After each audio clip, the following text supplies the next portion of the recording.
नमस्कार साथियों, मैं अति महत्वपूर्ण प्रश्न जो 45 एमसीक्यू का सेट है उसका डिस्कस करूंगा ताकि आने वाला एग्जाम में मदद मिल सके। तो पहला क्वेश्चन है, दो समानांतर दर्पण के बीच कितने प्रतिबिंब बनते हैं? पहला क्वेश्चन है, दो समानांतर दर्पण के बीच कितने प्रतिबिंब बनते हैं? तो आंसर हो जाएगा अनंत प्रतिबिंब बनते हैं। ऑप्शन ई, अनंत प्रतिबिंब बनते हैं। सभी क्वेश्चन हाइलाइटेड है दोस्तों, इसीलिए यह वीडियो आपके लिए महत्वपूर्ण लाभदायक साबित होगा। दूसरा क्वेश्चन है, जल में तैरना न्यूटन के गति के किस नियम के कारण संभव है?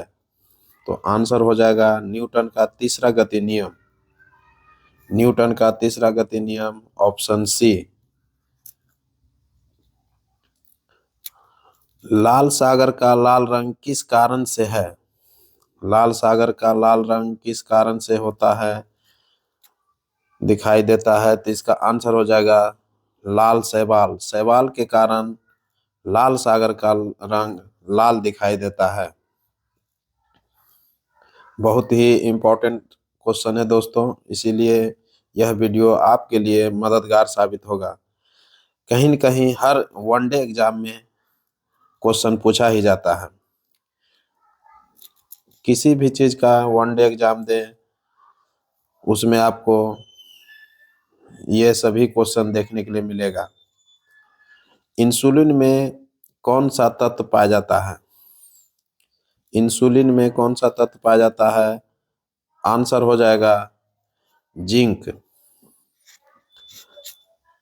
आंसर हो जाएगा जिंक। इंसुलिन में कौन सा तत्व पाया जाता है? आंसर हो जाएगा जिंक। Option C, Jadon.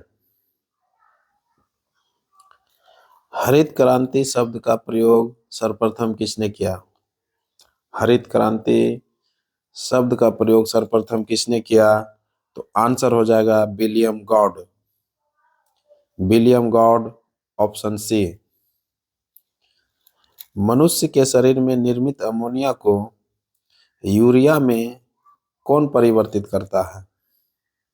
मनुष्य के शरीर में निर्मित अमोनिया को यूरिया में कौन परिवर्तित करता है? तो इसका आंसर हो जाएगा यकृत।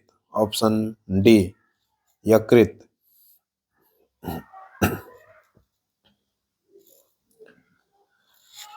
अंग्रेजी साहित्य के लिए पहली बार ज्ञानपीठ पुरस्कार किसे दिया गया था? अंग्रेजी साहित्य के लिए पहली बार ज्ञानपीठ पुरस्कार अरुंधति राय को 2018 में दिया गया। ऑप्शन सी होगा अरुंधति राय 2018। सभी क्वेश्चन बहुत बहुत इम्पोर्टेंट है दोस्तों, इसलिए यह वीडियो आपके लिए बहुत ही मददगार साबित होगा। नेक्स्ट क्वेश्चन है, मानव शरीर का कौन सा अंग जैव रासायनिक प्रयोगशाला भी कहलाता है? मानव शरीर का कौन सा अंग जैव रासायनिक प्रयोगशाला भी कहा जाता है? तो आंसर हो जाएगा यकृत। ऑप्शन डी, यकृत हो जाएगा। किशमिश के दाने जल में रखने से फूल जाते हैं। किशमिश के दाने जल में रखने से फूल जाते हैं, यह किसका उदाहरण है? यह है पराशरण का उदाहरण है। ऑप्शन बी होगा पराशरण। भारत में प्रथम बार हृदय का सफल प्रत्यारोपण करने वाले व्यक्ति कौन थे? भारत में प्रथम बार हृदय का सफल प्रत्यारोपण करने वाले व्यक्ति कौन थे? तो आंसर हो जाएगा doctor P Venugopal. Doctor P Venugopal, 1994। Option C. विश्व का प्रथम मानव हृदय का सफल प्रत्यारोपण किसने किया था? विश्व का प्रथम मानव हृदय का सफल प्रत्यारोपण किसने किया था? आंसर हो जाएगा क्रिश्चियन बर्नार्ड। क्रिश्चियन बर्नार्ड 1967 में किया था, जो कि दक्षिण अफ्रीका के थे। मानव हृदय का सफल प्रत्यारोपण जो सर्वप्रथम विश्व में हुआ था, वो दक्षिण अफ्रीका में हुआ था। क्रिश्चियन बर्नार्ड डॉक्टर ने किए थे और 1967 में हुआ था ये। Option A. हिटलर का जन्म कहाँ हुआ था? हिटलर का जन्म कहाँ हुआ था? तो आंसर हो जाएगा वान, ऑस्ट्रिया। वान, ऑस्ट्रिया। ऑप्शन ए हो जाएगा 1889 ईस्वी में 20 अप्रैल को हुआ था। Option A. क्षेत्रफल की दृष्टि से भारत का सबसे बड़ा राज्य कौन है? क्षेत्रफल की दृष्टि से भारत का सबसे बड़ा राज्य कौन है? तो आंसर हो जाएगा राजस्थान। राजस्थान हो जाएगा ऑप्शन ई। गंगा के निचले मैदान किस फसल के लिए आदर्श परिस्थिति प्रदान करते हैं? गंगा के निचले मैदान किस फसल के लिए आदर्श परिस्थिति प्रदान करते हैं? तो आंसर हो जाएगा जूट और धान। ऑप्शन ए, जूट और धान होता है। वास्को डी गामा भारत कब आया था? बहुत ही हाईलाइटेड क्वेश्चन है दोस्तों, बार बार एग्जाम में देखने के लिए मिलता है। वास्को डी गामा भारत कब आया था? 1498 में भारत आया था। Option A 1498। नवीन जलोढ़ मिट्टी को क्या कहते हैं? नवीन जलोढ़ मिट्टी को खादर कहा जाता है। ऑप्शन ए हो जाएगा खादर। पुरानी जलोढ़ मिट्टी को क्या कहा जाता है? तो बांगर कहा जाता है। बहुत ही इंपॉर्टेंट क्वेश्चन है दोस्तों, इसीलिए यह वीडियो आपके लिए बहुत ही महत्वपूर्ण बन जाता है। इसलिए यह वीडियो बार बार देखें ताकि कंफ्यूजन ना हो। आंसर हो जाएगा बांगर, ऑप्शन बी। पुरानी जलोढ़ मिट्टी को क्या कहते हैं? तो बांगर कहा जाता है। Option B. विश्व पृथ्वी दिवस कब मनाया जाता है? विश्व पृथ्वी दिवस कब मनाया जाता है? तो आंसर हो जाएगा 22 अप्रैल। ऑप्शन ए हो जाएगा 22 अप्रैल। प्रयाग प्रशस्ति के लेखक कौन है? प्रयाग प्रशस्ति के लेखक कौन है? आंसर हो जाएगा हरिसेन। ऑप्शन बी हो जाएगा हरिसेन। एकरा एकरा किस देश की राजधानी है? एकरा या अकरा होता है। अकरा। एकरा या अकरा किस देश की राजधानी है? तो आंसर हो जाएगा ऑप्शन ए, घाना की राजधानी है। यह घाना की राजधानी है। ऑपरेशन गरुड़ किस संगठन ने चलाया है? ऑपरेशन गरुड़ किस संगठन ने चलाया है? तो आंसर हो जाएगा सीबीआई। आंसर हो जाएगा CBI. Option A, CBI. Next question है व्यक्तिगत सत्याग्रह। व्यक्तिगत सत्याग्रह 1940 में किसने प्रारंभ किया था? व्यक्तिगत सत्याग्रह 1940 में किसने प्रारंभ किया था? तो आंसर हो जाएगा MK. Gandhi, Mahatma Gandhi, Mohandas Karamchand Gandhi. Option C हो जाएगा मोहनदास करमचंद गांधी। ऑप्शन सी हो जाएगा। व्यक्तिगत सत्याग्रह की बात करें तो पहला सत्याग्रही जो हो जाता है इसमें विनोबा भावे हो जाता है, और दूसरा जो है वो जे.एल. नेहरू हो जाता है।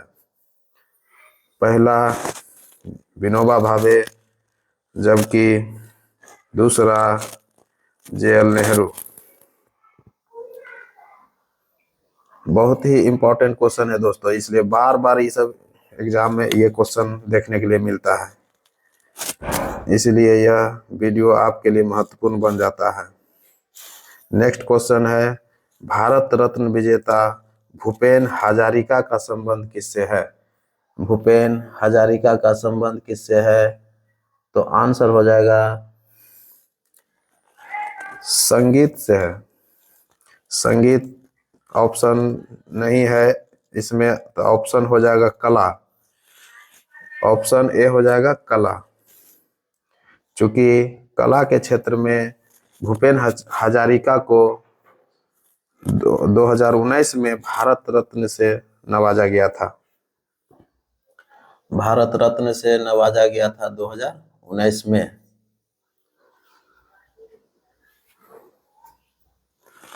नेक्स्ट क्वेश्चन है, फिटकरी गंदे पानी को किस प्रक्रिया द्वारा स्वच्छ करता है? फिटकरी गंदे पानी को किस प्रक्रिया द्वारा स्वच्छ करता है? तो आंसर हो जाएगा स्कंदन। Skandan option D. स्कंदन हो जाएगा ऑप्शन डी। नेक्स्ट क्वेश्चन है, प्राचीन मगध वंश की राजधानी। प्राचीन मगध वंश की राजधानी, प्रथम राजधानी क्या था? प्राचीन मगध वंश की प्रथम राजधानी क्या था? तो आंसर हो जाएगा राजगीर। राजगीर, इसी को गिरिब्रज भी कहा जाता है। गिरिब्रज भी कहा जाता है, कहीं कहीं गिरिब्रज भी मिलता है, इसलिए कंफ्यूजन ना करें दोस्तों। दूसरी राजधानी अगर पूछ देगा तो इसमें हो जाएगा पाटलिपुत्र, जबकि तीसरी राजधानी हो जाता है वैशाली, और वैशाली से पुनः अंततः जो है ना लौट करके राजधानी पाटलिपुत्र हो जाता है। तो इसका आंसर हो जाएगा प्राचीन मगध वंश की प्रथम राजधानी राजगीर। राज्य विधानसभा का अधिकतम संख्या कितना होता है? राज्य विधानसभा का अधिकतम संख्या कितना होता है? तो आंसर हो जाएगा 500 होता है। अधिकतम संख्या विधानसभा का कितना हो सकता है? तो 500 हो सकता है। नेक्स्ट क्वेश्चन है, अंत्योदय अन्न योजना कब लागू हुआ था? अंत्योदय अन्न योजना कब लागू हुआ था? आंसर हो जाएगा सी, 2000 में हुआ था लागू। नेक्स्ट क्वेश्चन है, भारतीय संविधान के कौन से भाग को 7वें संविधान संशोधन 1956 के द्वारा हटा दिया गया था? भारतीय संविधान के कौन से भाग को 7वें संविधान संशोधन 1956 के द्वारा हटाया गया था? तो आंसर हो जाएगा भाग 7। ऑप्शन डी हो जाएगा भाग 7। अल हिलाल नामक अखबार किसने प्रकाशित किया था?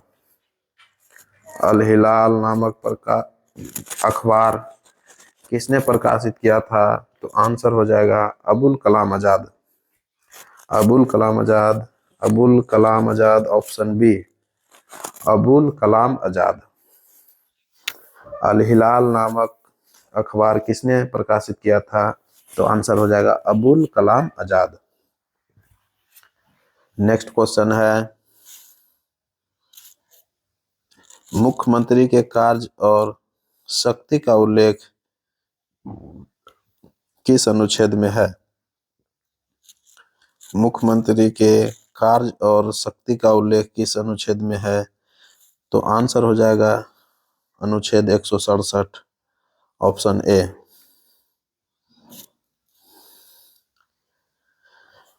कौन प्रोटोजोआ जनित रोग है?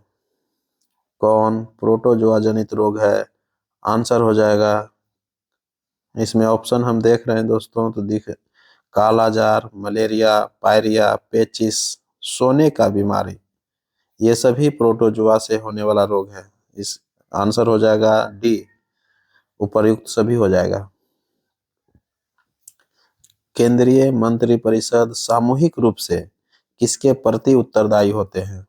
केंद्रीय मंत्रिपरिषद सामूहिक रूप से किसके प्रति उत्तरदायी होते हैं? तो आंसर हो जाएगा लोकसभा। ऑप्शन ए हो जाएगा लोकसभा। आपातकालीन हार्मोन है, आपातकालीन हार्मोन है एड्रेनेलिन। एड्रेनेलिन जो है आपातकालीन हार्मोन होता है। Option C adrenaline. इसको इमरजेंसी हार्मोन भी कहा जाता है। इमरजेंसी, इमरजेंसी हार्मोन भी कहा जाता है। इमरजेंसी हार्मोन भी कहा जाता है इसे, एड्रेनेलिन को। ऑप्शन सी हो जाएगा आपातकालीन हार्मोन एड्रेनलिन। नेक्स्ट क्वेश्चन है मानव विकास सूचकांक। मानव विकास सूचकांक को प्रकाशित किया जाता है। मानव विकास सूचकांक को कौन प्रकाशित करता है? तो ऑप्शन हो जाएगा A UNDP. UNDP. The spirit of the laws पुस्तक के लेखक कौन है? The spirit of the laws पुस्तक के लेखक कौन है? तो आंसर हो जाएगा मॉन्टेस्क्यू। Montesquieu, option D. राष्ट्रपति राज्यसभा में कितने व्यक्ति को मनोनीत करता है? राष्ट्रपति राज्यसभा में कितने व्यक्ति को मनोनीत करता है? तो आंसर हो जाएगा 12 व्यक्तियों को मनोनीत करता है। ऑप्शन बी हो जाएगा 12 व्यक्ति। कारागार धार्मिक लोक नृत्य कहाँ से संबंधित है?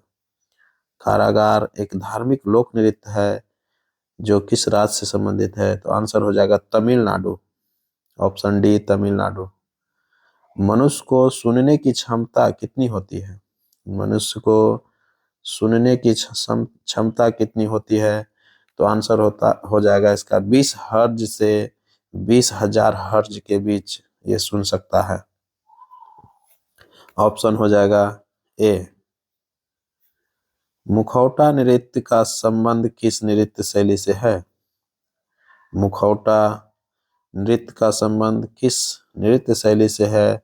तो आंसर हो जाएगा कथकली। ऑप्शन डी हो जाएगा कथकली। महात्मा गांधी के राजनीतिक गुरु कौन थे?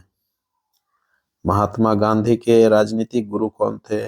आंसर हो जाएगा गोपाल कृष्ण गोखले। गोपाल कृष्ण गोखले, जी के गोखले। ऑप्शन बी जी के गोखले। डाउन सिंड्रोम से ग्रसित व्यक्तियों में कौन सा रोग सर्वाधिक रूप से होता है?